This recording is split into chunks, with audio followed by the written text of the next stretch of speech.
নমস্কাৰ 1 ফেব্ৰুৱাৰীৰ দিনটো মোৰ উপজা দিনো আজি আমাৰ ৰাজ্য চৰকাৰৰ কেবিনেটৰ এখন বৈঠক অনুষ্ঠিত হৈছিল কেবিনেটত আমি কেইবাটাও গুৰুত্বপূৰ্ণ সিদ্ধান্ত লৈছিলোঁ তথাপিতো আজি মনত ভাল লগা সিদ্ধান্ত এটা আমি ল'ব পাৰিছিলোঁ যোৱা গণৰাজ্য দিৱসত মই ঘোষণা কৰিছিলোঁ যে ৰাজ্যত আমি ষ্টাৰ্টআপ সকলৰ বাবে এটা সুকীয়া বিভাগ গঠন কৰিম আজি আমাৰ কেবিনেটে ডিপাৰ্টমেণ্ট অফ ইনোভেশ্যন ইনকিউবেশ্যন আৰু ষ্টাৰ্টআপ নামেৰে এটা নতুন বিভাগ খুলিবলৈ সিদ্ধান্ত লয় অসমৰ ষ্টাৰ্টআপ সকলক সহায় কৰিবৰ বাবে আজি এখন পলিচিও ৰাজ্য চৰকাৰে গ্ৰহণ কৰে আৰু 100 কোটি টকাৰ বাজেট আবণ্টনৰ বাবেও সিদ্ধান্ত গ্ৰহণ কৰে মই ভাবোঁ যে অসমৰ যুৱ প্ৰজন্মক এক নতুন উদ্যমেৰে আগবঢ়াই লৈ যোৱাত আৰু অসমত ষ্টাৰ্টআপৰ এটা ডাঙৰ ইক'চিষ্টেম নিৰ্মাণ কৰাত এই দুইটা সিদ্ধান্তই এক মাইলৰ খুঁটালৈ পৰিণত হ'ব বজালীত অসম সাহিত্য সভাৰ অধিৱেশন আৰম্ভ হৈছে অসম সাহিত্য সভাৰ অধিৱেশনৰ সফলতাও কামনা কৰিছোঁ যোৰহাটত শংকৰদেৱ সংঘৰ অধিৱেশনো অনুষ্ঠিত হ'ব দুইটা জাতীয় অনুষ্ঠানৰ অধিৱেশনৰ প্ৰাক মুহূৰ্তত মই পুনৰ এবাৰ আটাইকে বহুত শুভকামনা জনাইছোঁ অসমীয়াই ধ্ৰুপদী ভাষাৰ মৰ্যাদা লাভ কৰাৰ পিছত এইবাৰ প্ৰথমবাৰৰ বাবে সাহিত্য সভাৰ অধিৱেশন আৰম্ভ হৈছে ৰাজ্য চৰকাৰে এই বছৰটো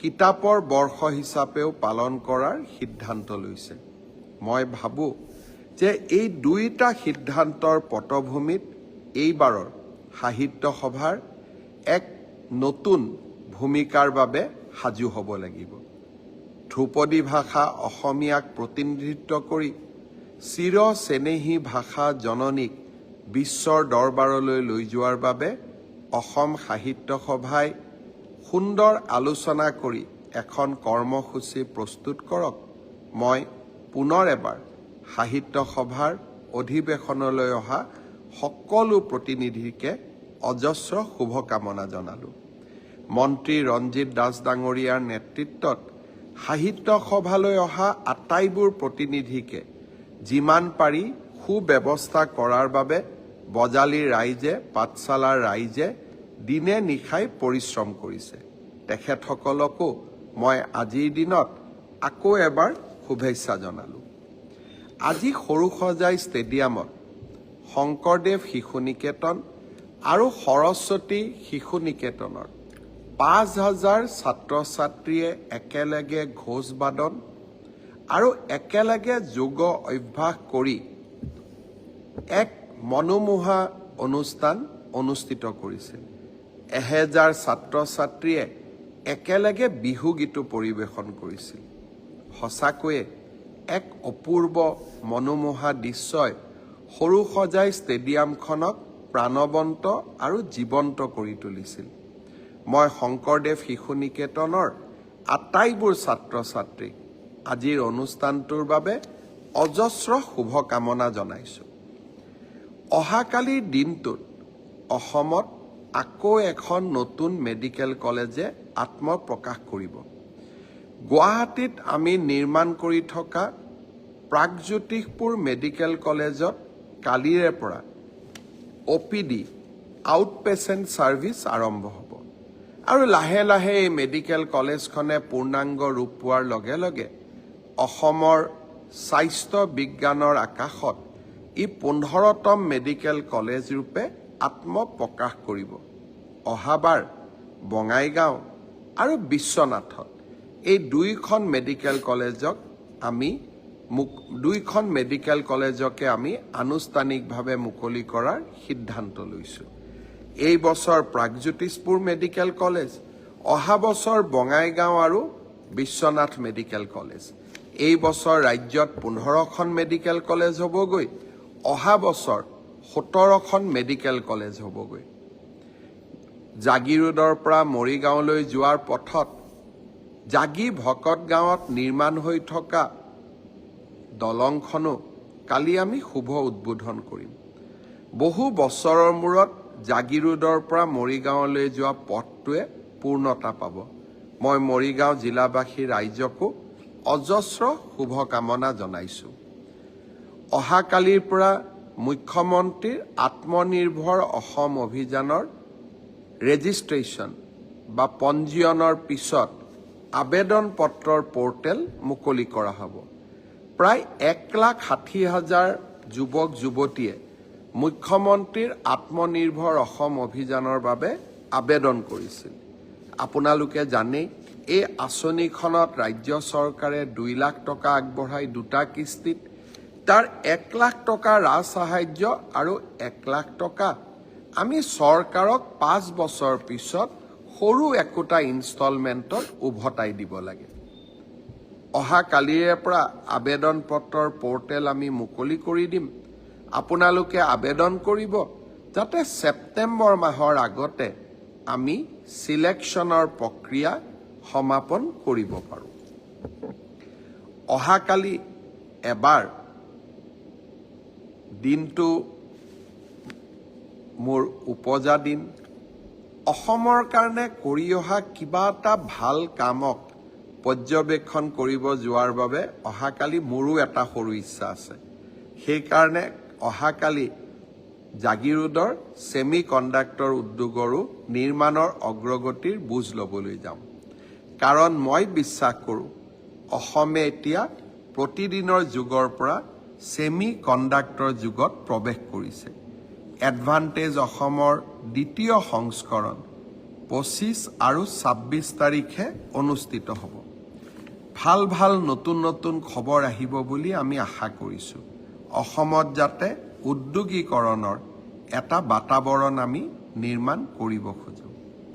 চাওঁতে চাওঁতে ঝুমুৰ নৃত্যও আহি পালে।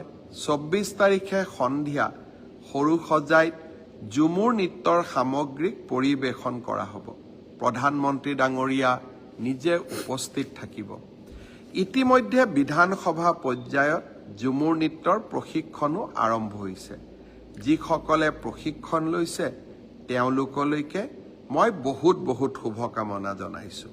প্ৰথমতে বিহু আৰু অসমৰ চাহ উদ্যোগৰ 200 বছৰৰ লগত ৰজিতা খুৱাই এইবাৰ ঝুমুৰ আৰু অহা নৱেম্বৰ মাহত আমি গুৱাহাটীত সামগ্ৰিকভাৱে বাগৰুম্বাও প্ৰদৰ্শন কৰিম।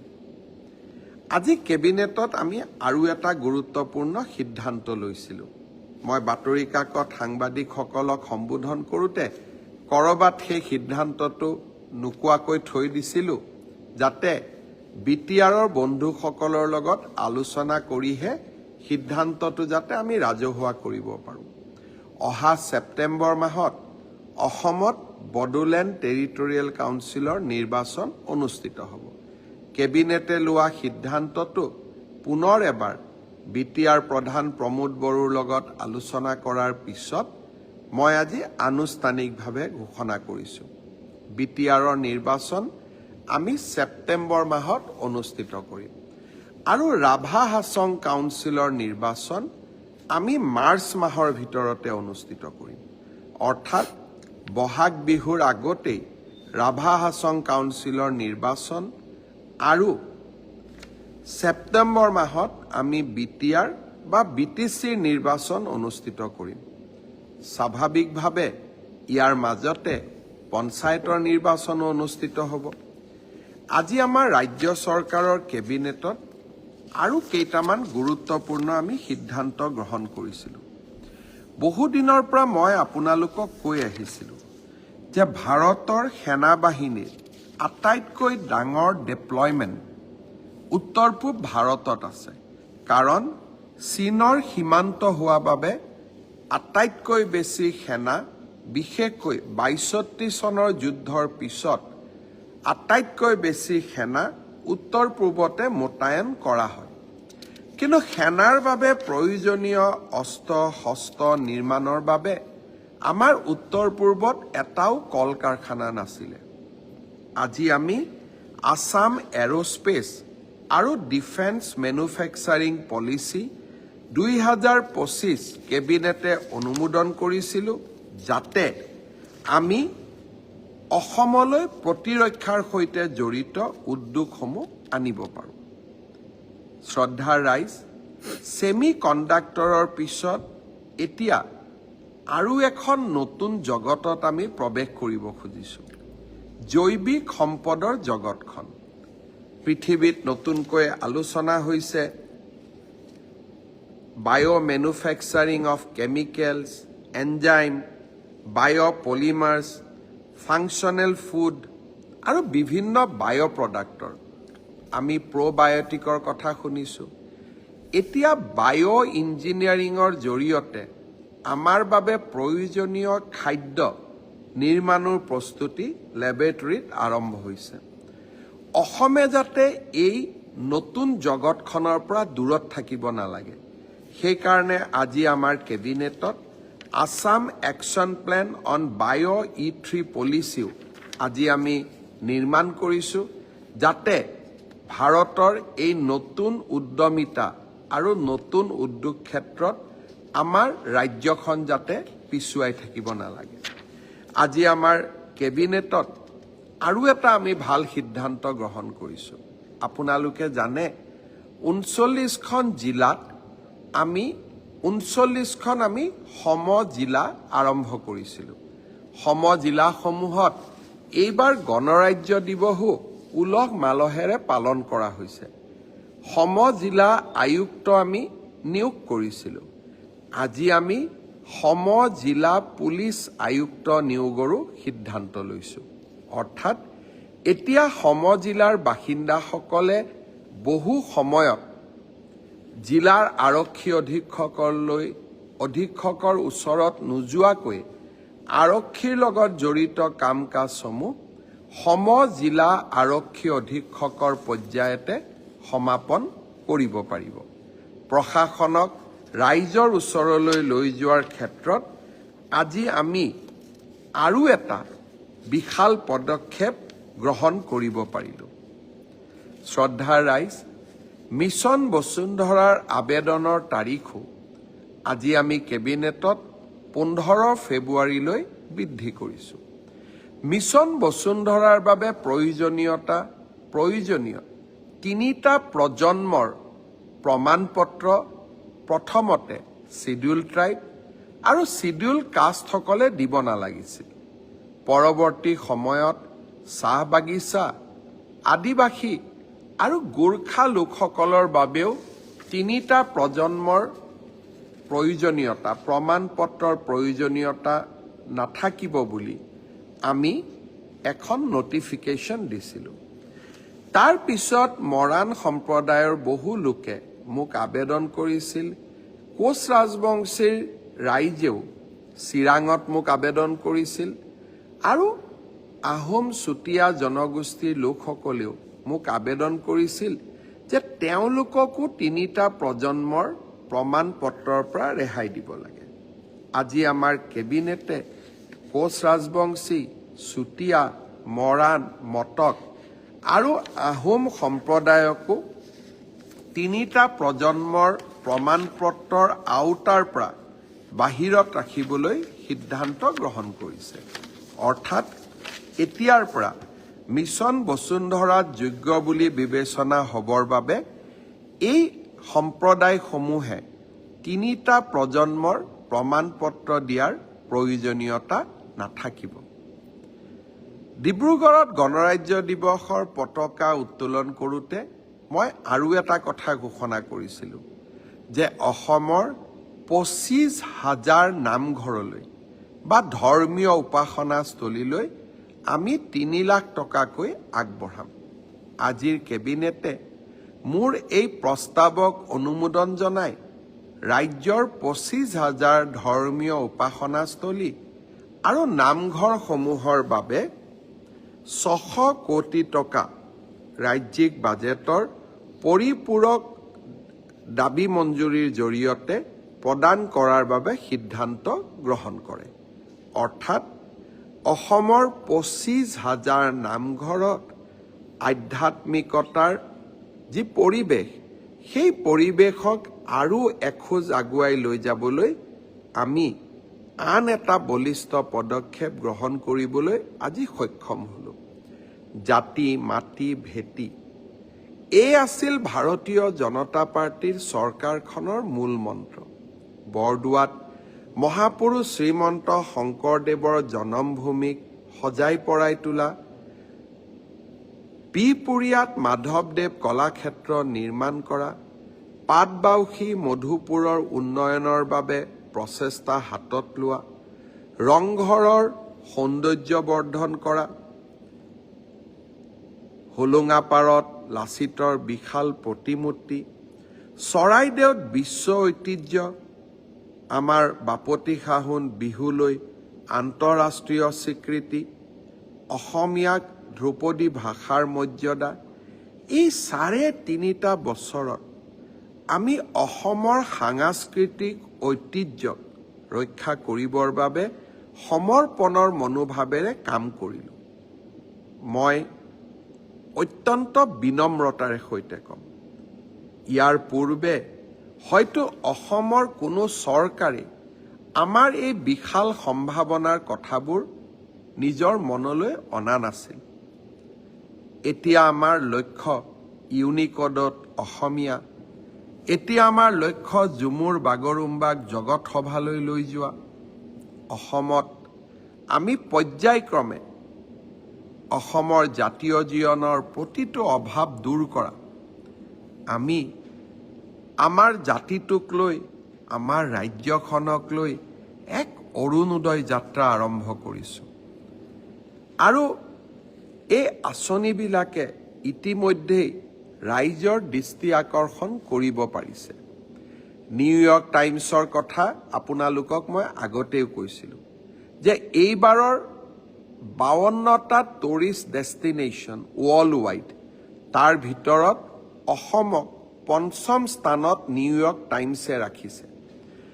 জাপান আৰু ছাউথ কোৰিয়া ভ্ৰমণৰ সময়ত চৰাইদেউ মৈদাম, কাজিৰঙা, মানসক লৈ বহুতো পৰ্যটকৰ প্ৰশ্নৰ মধুৰ উত্তৰ দিবলৈ পাই মই নিজকে গৌৰৱী অনুভৱ কৰিছিলোঁ। অসমত এতিয়া আমি পৰ্যটন উদ্যোগটোকো নতুন ৰূপলৈ লৈ যাব লাগিব। কৰবাত নহয় কৰবাত আমাৰ কাজিৰঙাত পৰ্যটকৰ বাবে থকা জীপবোৰ প্ৰদূষণ মুক্ত হওক, ইলেক্ট্ৰিকৰ জৰিয়তে চলাব পৰা ব্যৱস্থা হওক, অৰ্থাৎ ভেহিকুল হওক। ৰাজ্য চৰকাৰে ইয়াৰ বাবেও এখন আঁচনি প্ৰস্তুত কৰিছে। হোমষ্টে আমাৰ বাবে এটা ডাঙৰ সম্ভাৱনা।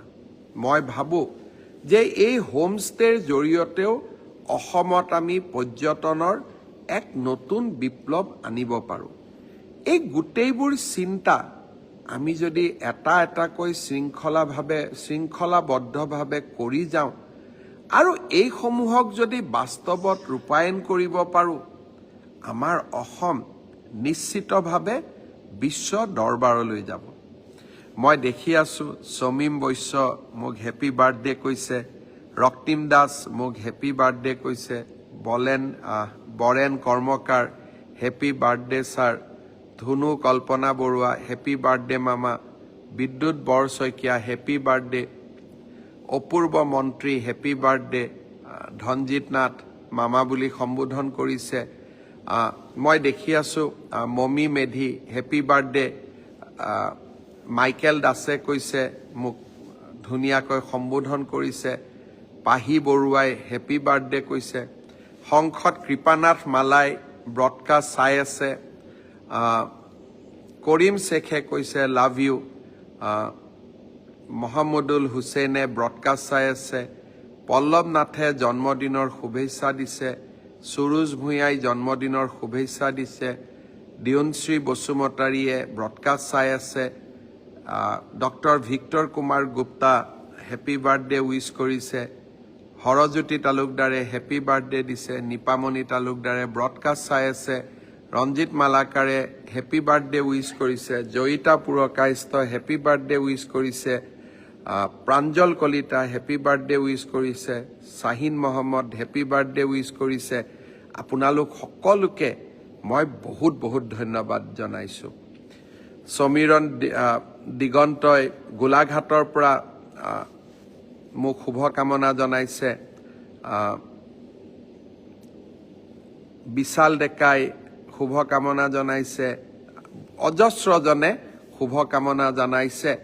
মই এটাই আশা কৰিম, কালিৰ দিনটোত আপোনালোক সকলোৱে অকণমান সময় উলিয়াই মোক আশীৰ্বাদ কৰিব, যাতে অসমখনক কৰবাত নহয় কৰবাত বিশ্বৰ দৰবাৰত ভাৰতৰ এখন সৰ্বশ্ৰেষ্ঠ ৰাজ্য হিচাপে আমি যাতে সকলোৰে সামগ্ৰিক প্ৰচেষ্টাত আকৌ এবাৰ প্ৰতিষ্ঠা কৰিব পাৰোঁ।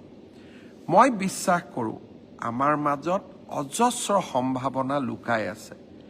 কৰবাত নহয় কৰবাত 3টা দশকৰ বন্ধ, ধৰ্ণা, ধৰ্মঘট, নিৰাশা, অন্ধকাৰে আমাৰ মাজৰ পৰা উদ্যমবিলাক হেৰুৱাই পেলাইছিলে। কৰবাত নহয় কৰবাত আমি নিজৰ ওপৰতে আত্মবিশ্বাসবোৰ হেৰুৱাই পেলাইছিলোঁ। এটা জাতি আমাৰ পৰিচয় আন্দোলনমুখী হৈ পৰিছিল। এই জাতিটোৰ মাজত অজস্ৰ সম্ভাৱনা লুকাই আছে। এই জাতিটোৰ পৰিচয় আন্দোলনমুখী হ'বই নোৱাৰে। এই জাতিটোৰ পৰিচয় হ'ল কৰ্মমুখী। এটা নিশাৰ ভিতৰতে লাচিতে মোগলক ৰুধিবলৈ গড় বান্ধিছিলে, প্ৰকাণ্ড গড়। তাৰমানে অসমীয়া কিমান কৰ্মমুখী আছিলে। অসমৰ প্ৰতিজন যুৱকৰ মাজত ব্ৰহ্মপুত্ৰৰ দৰে অযুত সাহস আৰু সম্ভাৱনা লুকাই আছে। জাতিটোক আমি নতুন প্ৰাণ দিব লাগিব। অসমৰ মুখ্যমন্ত্ৰী হিচাপে আপোনালোকক যাতে মই এক সুন্দৰ পথেৰে, অৰুণোদয় পথেৰে, অনিৰুদ্ধ পথেৰে আগুৱাই লৈ গৈ আমাৰ অসমখনক ভাৰত মাতৃৰ সৰ্বশ্ৰেষ্ঠ ৰাজ্য হিচাপে প্ৰতিষ্ঠা কৰিব পাৰোঁ। তাৰ বাবে আকৌ এবাৰ মই আশীৰ্বাদ বিচাৰিলোঁ। ব্ৰডকাষ্টত মোক বহুতে সুধিছিল যে আপোন ঘৰ আঁচনিৰ কৰ্মচাৰীসকলে নতুনকৈ 30 লাখ টকাৰ লোন পাব। আমিতো 15 লাখ পালোঁ, আমি আৰু 15 লাখ পাম নেকি? আজিৰ কেবিনেটে আপোনালোকক আৰু 15 লাখ টকাকৈ ঋণ লোৱাৰ সুবিধা কৰি দিবলৈ সিদ্ধান্ত গ্ৰহণ কৰিছে।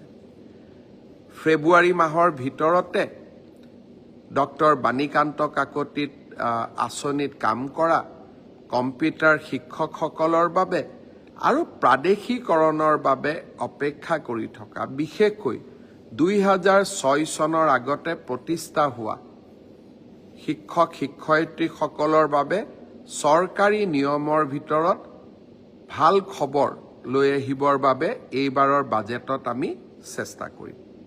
পুনৰ এবাৰ আপোনালোক সকলোকে ধন্যবাদ জনালোঁ। আকৌ মই যেতিয়াই নতুন খবৰ থাকে তেতিয়াই আপোনালোকলৈকে ফেচবুক লাইভৰ ব্ৰডকাষ্ট লৈ আহিম। বহুজনে মোক আৰু শুভেচ্ছা জনাই আছে। সকলোৰে নাম লোৱা সম্ভৱ নহয়, কিন্তু প্ৰতিজনেৰে আশীৰ্বাদবোৰ মই এটা সময়ত ৰাতি বহি নিজে পঢ়িম আৰু আপোনালোকৰ আশীৰ্বাদবিলাক বিনম্ৰতাৰে সৈতে গ্ৰহণ কৰিম। পুনৰ এবাৰ সকলোলৈ বহুত বহুত ধন্যবাদ জনালোঁ। জয় হিন্দ, বন্দে মাতৰম। অসম মাতৃৰ বিজয়ে, অসম মাতৃৰ জয় গুণে আমাক সকলোকে গৌৰৱান্বিত কৰক। বহুত বহুত ধন্যবাদ। জয় হিন্দ।